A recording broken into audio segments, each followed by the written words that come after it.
Assalamualaikum dan salam sejahtera. Hari ini kita sambung lagi dalam bab yang kedua, standard kandungan 2.5, teknologi pemprosesan.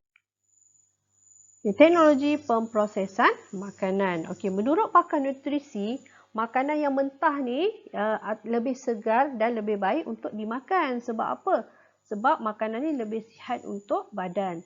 Tapi walau macam mana pun, bukan semua bahan makanan mentah boleh dimakan dalam keadaan segar. Sebab tu, kebanyakan bahan mentah diubah kepada bentuk lain melalui teknologi pemprosesan makanan. Okey, apa yang dimaksudkan dengan teknologi pemprosesan makanan? Ia merupakan kaedah memproses makanan supaya tahan lebih lama, lebih enak, menarik dan mudah dicernakan.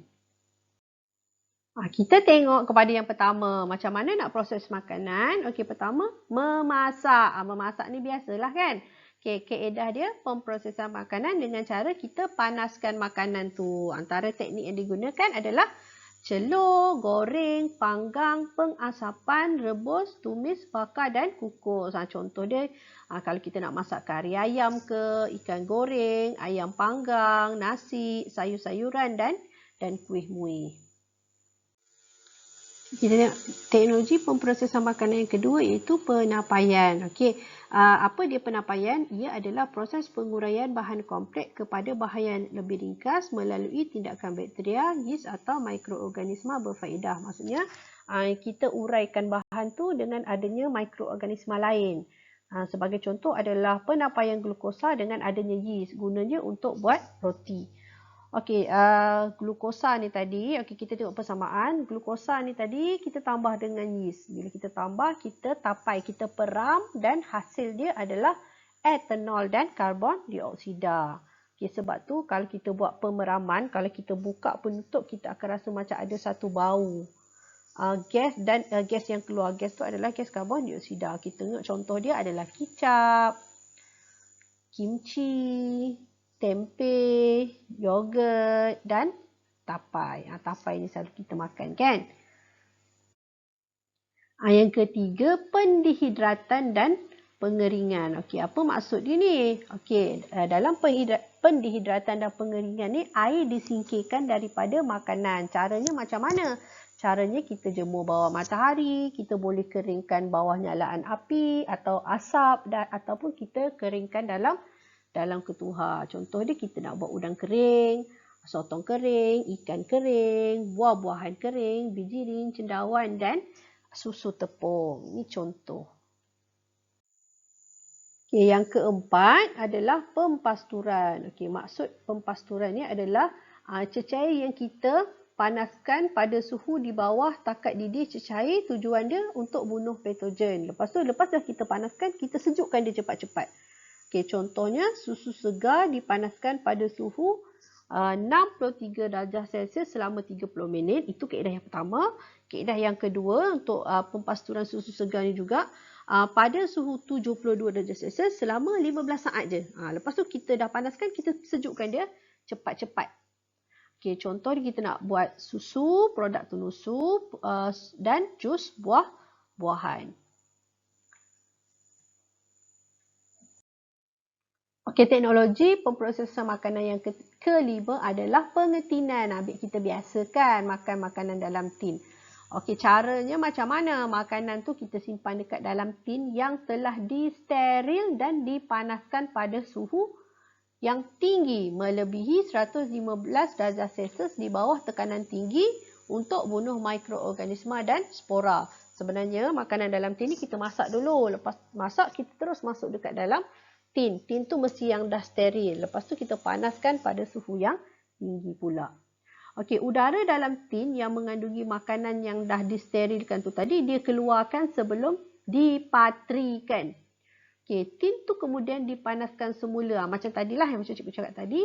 Bila kita dah masukkan dalam tin, kita panaskan semula untuk membunuh sebarang mikroorganisma yang masih ada sebelum disejukkan dengan cepat. Dah kita panaskan, kita sejukkan pula cepat-cepat. Okay, contoh dia adalah daging untuk buat sup, kacang, ikan, buah-buahan, sos dan susu dalam tin. Okey, contoh teknologi pemprosesan makanan yang keenam adalah penyejuk bekuan. Sejuk beku. Biasalah kita letak dalam peti ais beku kan. Okey, caranya makanan tu kita simpan pada suhu 0 darjah Celsius atau lebih rendah supaya dapat tahan lebih lama. Biasalah kita kalau makanan kita dah makan tak habis, kadang-kadang kita letak dalam peti ais kan. Okey, contohnya daging sejuk beku pada suhu di antara negatif 18 darjah Celsius hingga 24 darjah Celsius. Okey, pada suhu yang kurang daripada negatif 18 darjah Celsius ni tadi, tindakan enzim akan terhenti, pertumbuhan dan pembiakan mikroorganisma akan terencat. Contohnya makanan laut, daging, ikan, ayam dan aiskrim. Yang ketujuh adalah penyinaran. Yang mana penyinaran ni makanan tu kita dedahkan pada sinaran mak-ayon seperti kita sinarkan makanan tadi dengan sinar gamma, sinar ultra ungu dan sinar X. Tujuan dia kita nak bunuh mikroorganisma seperti Salmonella species dan Campylobacter species yang ada dekat dalam daging mentah. Dan serangga seperti kutu dekat dalam beras yang mana mikroorganisma dan serangga ni boleh rosakkan makanan. Sinaran mak-ayon ni selain daripada kita dapat bunuh mikroorganisma, kita juga dapat perlahankan proses percambahan biji benih, pertunasan sayur-sayuran berubi dan pematangan buah-buahan. Okey, sebab tu kalau kita beli negara kita import bawang ke kentang daripada luar negara kan, kita kan lama nak sampai negara kita Malaysia, tapi kenapa dia lambat bertunas? Sebab apa? Sebab dia dah kena sinaran mak-ayon. Ini contoh-contoh lah. Contoh-contoh makanan dia. Contoh seperti sayuran, bijirin, buah-buahan. Dia kita sinarkan dengan sinaran mak-ayon ni. Contoh dekat sini yang paling jelas strawberry. Strawberry ni kita tengok dekat pasar raya daripada negara mana? Australia lah, daripada negara New Zealand lah, entah negara mana-mana, tapi datang Malaysia cantik je. Kalau yang kita beli kat Cameron Highland ni kadang-kadang daripada kita beli bawa turun, esok dah buruk. Sebab apa? Sebab buah-buahan tu tak disinarkan dengan sinaran radioaktif. Jadi yang luar negara disinarkan sinar radioaktif sebab tu cantik je. Dah 4-5 hari dalam peti ais pun tak berkulat. Okey, contoh yang ke-8 dalam teknologi pemprosesan makanan ni adalah pembungkusan vacuum. Yang mana kaedah ni tujuan dia adalah kita singkirkan udara yang ada dekat dalam bekas atau dekat dalam beg plastik tu. Kita keluarkan udara, lepas tu kita ketatkan beg plastik tu. Okey, bila udara dekat dalam plastik ni tak ada, dia dapat mencegah pertumbuhan mikroorganisma. Jadi dia dapat menghentikan pengoksidaan makanan. Contoh dia kacang, beras, durian dan sayur-sayuran. Kalau kita letak dalam pembungkusan vacuum ni, dia lambatlah sikit. Dia lambatlah sikit buruk dia berbanding kalau kita tak vacuum kan. Okey, seterusnya murid-murid, kita lihat bahan kimia yang digunakan dalam pemprosesan makanan dan impaknya terhadap kesihatan. Okey, bahan kimia ni barang makanan yang diproses ni sebenarnya ada sebahagian besarnya kita gunakan bahan kimia. Apa bahan-bahan kimia dia, nak apa tujuan dia kan?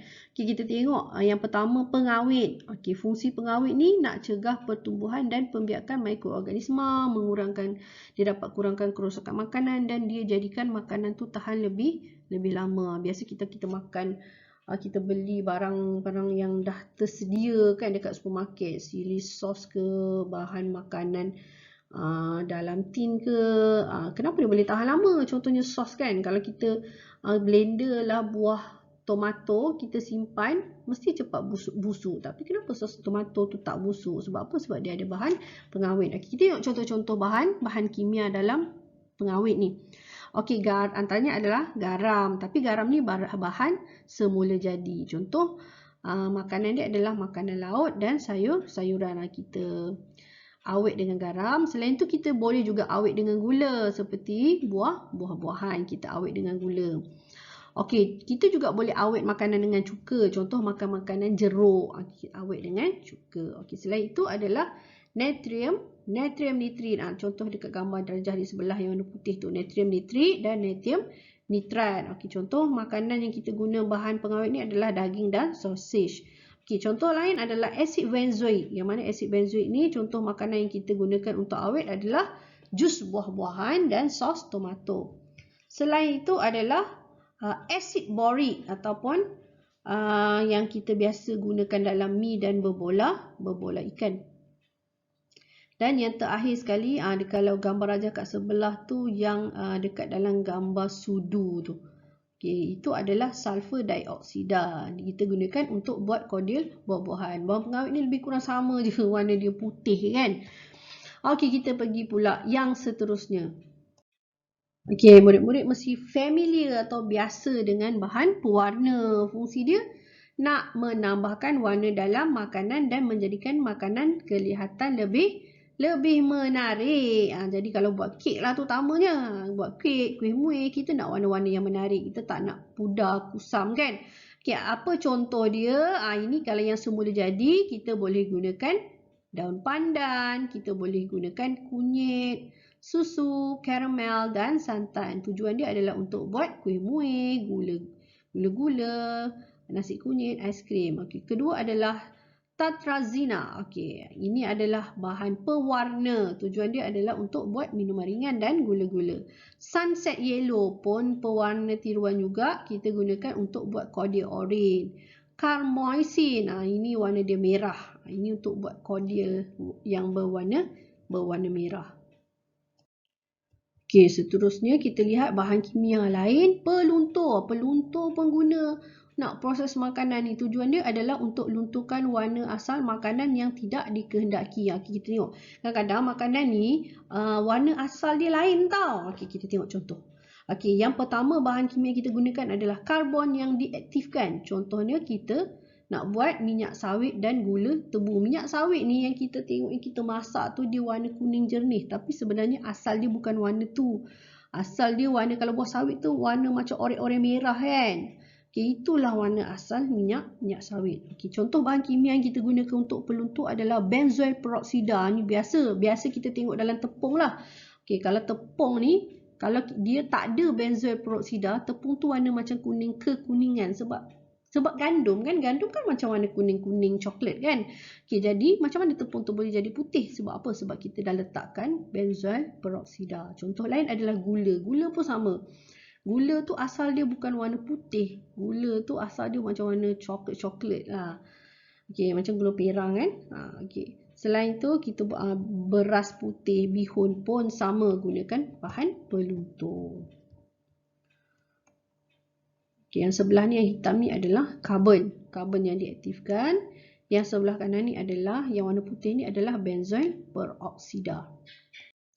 Okay, mari kita tengok bahan kimia yang seterusnya iaitu perisa. Fungsi dia adalah untuk meningkatkan rasa makanan, menjadikan makanan lebih sedap dan wangi dan menambah rasa semula jadi makanan. Dalam makanan terproses ni antara dia adalah gula, garam. Ni biasalah, gula garam ni biasa. Ni perisa semula jadi.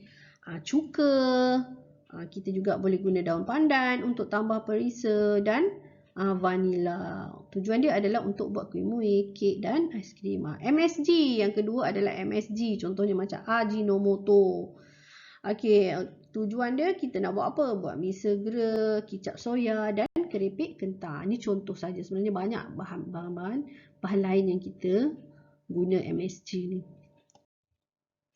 Okay, bahan kimia yang seterusnya adalah penstabil. Fungsi dia adalah mencegah pemendapan butiran dalam makanan cecair dan memperbaiki tekstur dan memekatkan makanan. Okay. Contoh dia dekat sini adalah kanji untuk buat sos cili, sos tomato, gelatin untuk buat jelly, agar-agar untuk buat aiskrim, sup segera dan jelly, dan gam akasia, ini Arabic gum untuk buat aiskrim, gula-gula dan jelly. Okay, bahan kimia yang seterusnya adalah pemanis. Pemanis ni biasalah. Fungsi dia adalah untuk menjadikan makanan dan minuman lebih manis. Okay, contoh dia adalah gula. Gula ni biasalah kan. Okay, gula Melaka, madu. Yang ini adalah bahan semula jadi. Kita guna untuk buat kuih muih, kek dan minuman. Okey, seterusnya adalah aspartam. Dekat bawah tu gambar dekat dalam sudu tu. Aspartam ni adalah pemanis buatan. Kalau murid-murid biasa pergi macam secret recipe ke, pemanis tu kadang-kadang dia ada bagi aspartam. Rasa dia lebih kurang sama macam gula manis. Okey. Tujuan dia adalah untuk buat cordial, minuman dan jam. Okey. Pemanis yang seterusnya adalah sorbitol. Sama juga murid-murid, kebanyakan bahan kimia ni warna putih gitu kan. Okey, sorbitol ni pun adalah pemanis buatan. Dia fungsi dia adalah makanan untuk pesakit diabetes mellitus. Dia dapat kurangkan kandungan gula dekat dalam darah lah untuk pemanis yang untuk pesakit diabetes ni tadi. Okay, contoh bahan kimia yang ketiga adalah antioksidan. Fungsi dia adalah untuk memperlahankan pengoksidaan makanan berlemak dan mencegah warna buah dan sayur-sayuran daripada bertekal menjadi merah. Biasa macam buah apple tu, kalau lepas kita kupas kulit dia, kita tinggal lama-lama, dia akan jadi lebam kan. Itu sebenarnya dia dah teroksida. Kita tengok contoh bahan kimia dia. Contoh bahan kimia antioksidan yang organik atau secara semula jadi adalah vitamin C dan asid ascorbic. Ni ada dekat dalam buah-buahan citrus lah. Contoh makanan yang kita gunakan asid ascorbic atau vitamin C adalah minyak masak. Seterusnya adalah tocopherol dan vitamin E pun daripada sumber semula jadi. Kita guna untuk buat margarin dan biskut. Dan yang ketiga adalah hydroxyanisol terbutil. Ini adalah antioksidan buatan. Guna dia adalah untuk buat pil vitamin. Okay, bahan kimia yang seterusnya adalah pengimalsi, iaitu untuk mengimalsikan bahan yang tidak bercampur seperti lemak dan air dalam makanan dan memperbaiki kehomogenan, kestabilan dan tekstur makanan. Maksudnya bahan-bahan ni dapat bercampur dengan baik. Contohlah minyak dengan air kan dia tak boleh bercampur. Jadi bila ada pengimulsi ni, bahan ni dia akan sekata, dia akan bercampur dengan baik. Okay, kita tengok contoh bahan kimia pengimulsi. Okay, kalau untuk semula jadi, kita ada lecithin daripada kuning telur dan kacang soya. Okay, tujuan dia adalah untuk buat aiskrim dan coklat. Okay, selain itu pektin. Pektin ni adalah bahan semula jadi juga, iaitu serat makanan daripada tumbuhan. Contohnya kita nak buat mayonis dan puding. Contoh yang ketiga adalah asid lemak seperti monoglicerida daripada sumber semula jadi dan magnesium stearate. Ini daripada buatan. Contoh dia untuk buat yogurt dan keju. Okay. Impak penggunaan bahan kimia berlebihan dalam pemprosesan makanan terhadap kesihatan manusia. Okay, bahan kimia ni dalam makanan terproses ni kita memang tak boleh elak, tapi kita jangan gunakan secara berlebihan atau makan secara berlebihan. Sebab apa? Sebab dia juga boleh mendatangkan masalah kepada kesihatan kita. Okay, contoh kalau bahan pengawet ni, kalau kita makan terlalu banyak, kesan dia adalah kanser, seperti kita akan mengidap kanser, mengganggu sistem pencernaan, alergi, ruam, kegatalan, kecacatan fetus. Fetus boleh cacat di dalam kandungan ibu, merosakkan hati dan ginjal. Okey, seterusnya pewarna. Kalau berlebihan boleh menyebabkan kanser, kemandulan, keracunan makanan dan merosakkan hati dan ginjal. Seterusnya peluntur. Jika berlebihan boleh menyebabkan kanser, keracunan makanan. Dan bahan perisa pun sama, boleh menyebabkan kanser, tekanan darah tinggi, sakit jantung, kerencatan otak pada kanak-kanak dan merosakkan hati dan ginjal. Seterusnya pemanis. Pemanis terutama pemanis tiruan ni lah. Gula pun sama juga. Okey, contoh dia kita boleh menyebabkan penyakit kanser, diabetes mellitus, alergi, ruam dan kegatalan kulit. Serta boleh juga menyebabkan obesiti dan merosakkan hati dan ginjal. Okey, yang seterusnya antioksidan. boleh merencatkan pertumbuhan badan, merosakkan hati dan ginjal, ruam dan kegatalan kulit. Okay, bila murid-murid dah tengok bahan kimia dan impak dia pada kesihatan ni, sebenarnya kita tengok pada situasi semasa kita. Kenapa orang-orang zaman sekarang ni ramai yang mengidap penyakit kanser, dah mengidap penyakit buah pinggang pun dah ramai. Sebab apa? Kesan dia ni lah bahan-bahan daripada bahan kimia di dalam makanan yang terproses ni tadi. Okay, baiklah murid-murid, sampai sini sajalah pembelajaran kita pada hari ini. Jika murid-murid nak melihat video ni kembali, pergi ke channel Cikgu Fazila 83. See, kita jumpa lagi. Bye.